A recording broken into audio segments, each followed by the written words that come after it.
experiencia llevando tantos atletas, porque no sé vosotros, pero hablando con gente, preguntas, ¿quién te lleva? Rubén. ¿Quién te lleva? Rubén. Lleva mucha gente. Eso es que puede interpretar mucho los errores más comunes que pueden producir las personas, hacer una media, y queríamos preguntártelos, ¿cuáles son los errores comunes que ves en tus atletas, sobre todo al principio, y luego una vez que llevan un tiempo, pues ¿cuáles dirías que son estos errores más comunes? Sobre todo, errores técnicos, sobre todo.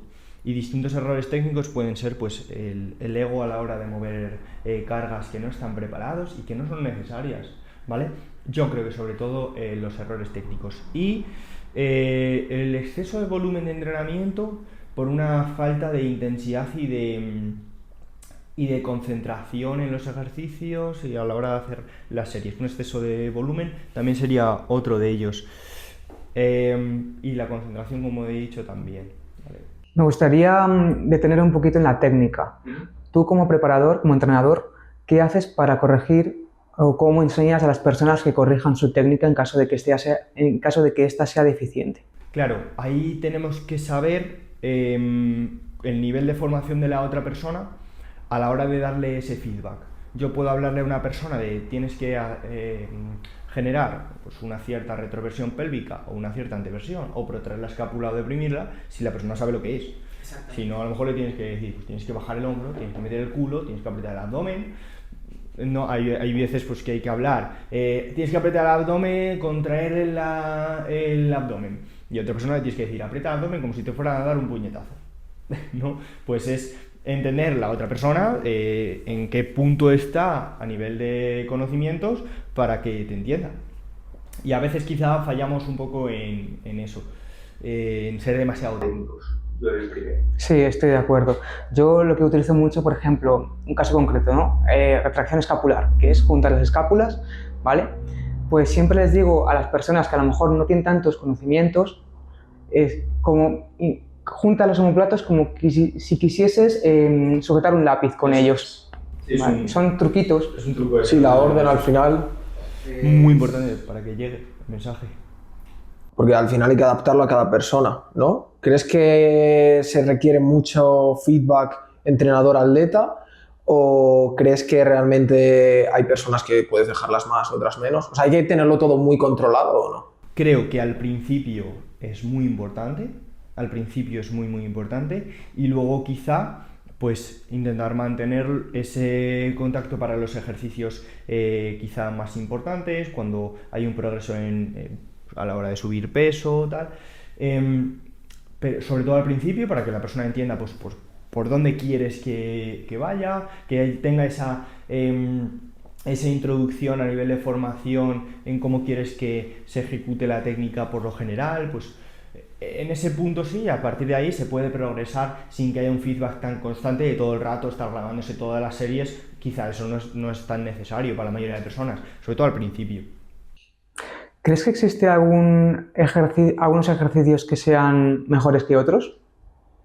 Bueno, dependiendo de la persona, quizás sí, a nivel antropométrico pues puedes llegar a exprimir unos ejercicios mejor que otros, o puede sacarle más partido a nivel de tiempo a unos ejercicios u otros, pero no creo que haya ejercicios superiores a otros. A mí me puede motivar más determinados ejercicios en el contexto en el que estoy y le va a sacar más partido si estoy motivado en esos ejercicios que en otros, que simplemente sentarme en una máquina y ejecutar. A mí me gusta bastante simplificar y poner ejemplos básicos.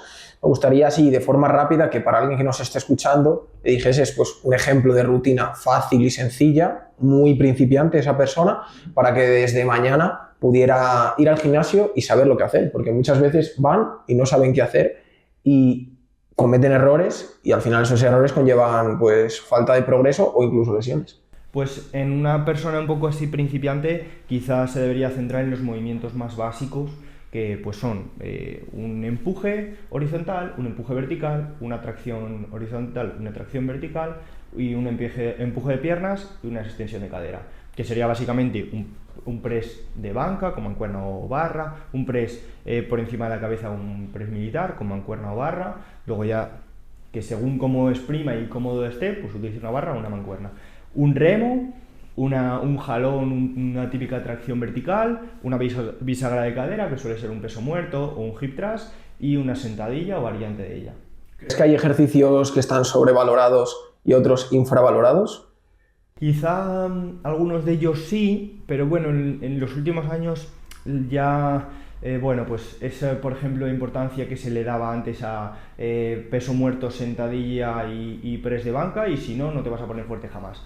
Pues sabemos que no es así y que a la hora de progresar, una persona puede progresar y ser mejor estímulo, cualquier variante de ellos o derivados de estos ejercicios, que el propio ejercicio en sí, que al final pues habrá personas que le saquen muchísimo partido, se puedan poner súper fuertes haciendo solo sentadilla, peso muerto y press de banca, y otras personas que no. Retomando el tema de los errores, ¿algún otro que quieras destacar? Bueno, quizá a nivel nutricional se cometen muchísimos errores con el tema del volumen, comer como un cerdo para coger kilos, pensar que esos kilos que estás cogiendo, y es uno de los errores que más veo, y que bueno, puedes entrenar súper bien, pero si hay un error de nutrición, pues vas a tener que recortar luego calorías, el metabolismo en muchos casos se daña mucho, la sensibilidad a la glucosa es un aspecto muy importante, quizá el volumen. En cuanto al entrenamiento o a la nutrición, ¿cuál crees que es la variable más importante? Pregunta complicada, y pues el entrenamiento es un requisito, entonces le tendría que dar al entrenamiento un poquito más de peso, pues porque si no, no vas a progresar, es un requisito. Aunque luego comas lo que te ponen en el plato, ¿no? Pero creo que es un requisito. Entonces, ¿consideras que el entrenamiento compensa una mala nutrición? En muchos casos sí, ¿vale? En muchos casos sí. Y en otros muchos se usa el entrenamiento como compensación de una manera un poco tóxica y negativa. Es decir, si yo hoy tengo una comilona, voy a entrenar. Ya, pero luego te vas a meter una comilona y gracias a que has entrenado vas a estar toda la tarde, me lo he ganado, una copa, otra copa, otra copa, otra copa. Igual esa parte del entrenamiento es un poco tóxica, ¿no? Porque si no hubieras entrenado, no te hubieras tomado 20 copas en esta tarde, entonces eso no lo veo adecuado. Pero en muchos casos sí, y a nivel de salud, pues sí, también es verdad que hay incluso estudios que dicen que entrenar antes o después de consumir alcohol reduce sus efectos negativos. Es curioso, pero es así. Entonces, ¿el alcohol disminuye la síntesis proteica? Sí. Sí, disminuye la síntesis proteica, incluso empeora a nivel hormonal, sí. En otro podcast que hicimos sobre nutrición, claro, preguntamos si el vasito de vino diario para la salud era bueno sí o no. Entiendo que como preentreno tampoco es bueno y postentreno menos, que eso me pasa a mí con algunos pacientes, no tanto en el entrenamiento de fuerza, sino en otro tipo de ejercicio, que lo que más les gusta es el post de cerveceo, y a ver, siempre está mejor ir a jugar al pádel y luego tomarte las cervezas, pero yo creo que, bueno, no es que sea un premio, sino, a ver, no está mal, pero no es lo mejor. Claro, no es que vaya a ser algo súper negativo, pero bueno, sabemos que igual ha habido bastante mano, no sé si de la industria. La cerveza hidrata, no, la cerveza no hidrata. No te va a hidratar más que una botella de agua, desde luego que no. El vino es súper bueno para el corazón porque, claro, porque tiene un antioxidante, el resveratrol, que en el ámbito del laboratorio, bueno, pues tiene un poder antioxidante, ¿vale? Pero es que es mucho más beneficioso que consumas cualquier otro antioxidante que no tenga alcohol. Entonces, por ahí yo creo que la industria ha querido meternos un poquillo el alcohol de determinadas maneras y al final pues sabemos que no es así. Sí, que igual tiene cierto beneficio dentro del perjuicio. Mejor que el chupito de lejía será, que eso solo es negativo, pero... Claro, pero también tienes que ver cuántas copas de vino tienes que beberte para que ese antioxidante actúe. Claro, porque la mayoría de antioxidantes se absorben de manera bastante regular. Incluso justo ayer grabé un vídeo que no lo he subido todavía, hablando de los antioxidantes. Ya, vale, el antioxidante está muy bien, pero el mejor antioxidante es dormir bien, ¿vale? Duerme bien, que es el mejor antioxidante que vas a tener. Y ten una buena biogénesis mitocondrial y ten tus mitocondrias bien estimuladas, que es el mejor antioxidante que vas a tener. Y luego ya si le tienes que ayudar, vale, genial. Y como error común, ¿crees que es lunes, viernes, entreno serio, hago mi nutrición, sábado, domingo, salgo de fiesta, bebo, duermo mal, me como un kebab llegando a casa a las 7 de la mañana. A ver, es un error, pero si esos 2 días pasándotelo bien y siendo un poco más libre te van a permitir luego sustentar el resto de aspectos de tu vida, pues bueno, dentro de lo malo, nunca sabemos la persona por qué sale tanto, por qué consume alcohol y por lo que está pasando. Hay personas que se abren a ti y te cuentan sus inseguridades y sus problemillas, y a otras personas que no. Sí, eso yo lo veo en grupos de amigos, pues está el típico persona que lo cuida más, la nutrición, entrenamiento, e igual se pide algo de pues, alcohol, una cerveza o lo que sea, y dicen, tú tomas eso. Hombre, precisamente esa persona se puede permitir el lujo de hacer eso y no tú, que igual has estado haciendo otras cosas en tu día a día. Ahora, mejor no hacerlo, obviamente. Claro, pero bueno, al final si tú sales y una noche te apetece con una cena, pues beberte una cerveza, me parece genial. Pues a mí soy una persona que, por ejemplo, que el sabor de la cerveza me gusta, pero es verdad que en muchos casos, por el hecho de tener alcohol, pues no la consumo, pero sí que es verdad. Y en cuanto entrenas, ¡buah! Y tú, es verdad lo que tú dices, y bueno, pues me cuido muchísimo más y me puedo permitir quizá esos pequeños detalles puntualmente. Esos excesos de fin de semana obviamente llevan consigo falta de descanso. ¿Consideras que la gente le da poca importancia al descanso? Por supuesto. El descanso es el eterno olvidado. Hay personas que duermen mal ya de por sí, pues porque tienen unos hábitos muy malos, pero le damos muy poca importancia a la cronobiología y al descanso. Y sabemos que las personas, por ejemplo, que hacen turnos nocturnos, etcétera, pues tienen problemas más de metabólicos, hormonales y bueno, pues sí, sin duda es algo que hay que cuidar muchísimo más. ¿Podrías decirnos algunos consejos básicos para que una persona que tenga un descanso malo mejore en él? Pues intentar todos los días tener el mismo horario, ¿vale? Intentar todos los días tener el mismo horario, intentar que las pantallas azules y las luces azules a última hora de la noche se quiten, y bueno, evitar ruidos y luz ambiente para que al final es que la secreción de melatonina pueda ser posible antes de dormir y durante toda la noche. Bien, pasamos a la siguiente pregunta. ¿Podrías decirnos algunos consejos útiles?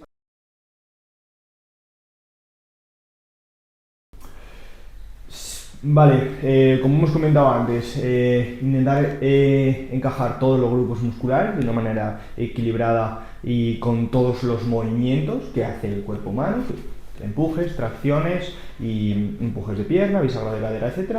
Y intentar seleccionar los mismos ejercicios con los que estés cómodo y progresar en ellos, ejercicios que te vayan a permitir progresar a lo largo del tiempo, centrarte en ellos, centrarte en hacerte muy bueno en esos movimientos y en ir progresando en cargas de una manera honesta, sin subirle a lo mejor la carga cuando no estás preparado todavía, y a partir de ahí ser muy honesto contigo mismo, con si el progreso técnico está siendo adecuado, hacer una nutrición adecuada, con consumo de proteína suficiente, bastante más suficiente que el que dice la Organización Mundial de la Salud, por supuesto, basándose sobre todo en comida real, ¿vale?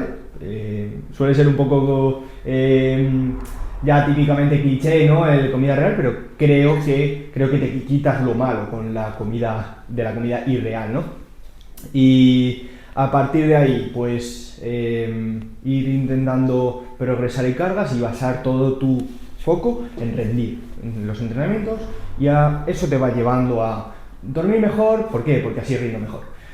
Comer mejor para rendir mejor. Si te centras en rendir mejor y en los aspectos que te permiten rendir mejor, acabas englobando a todos los aspectos ahí. ¿Y una persona principiante cuántos días crees que debería ir al gimnasio, más o menos? Yo creo que a partir de dos bien hechos ya puede ser un estímulo muy bueno, ¿vale?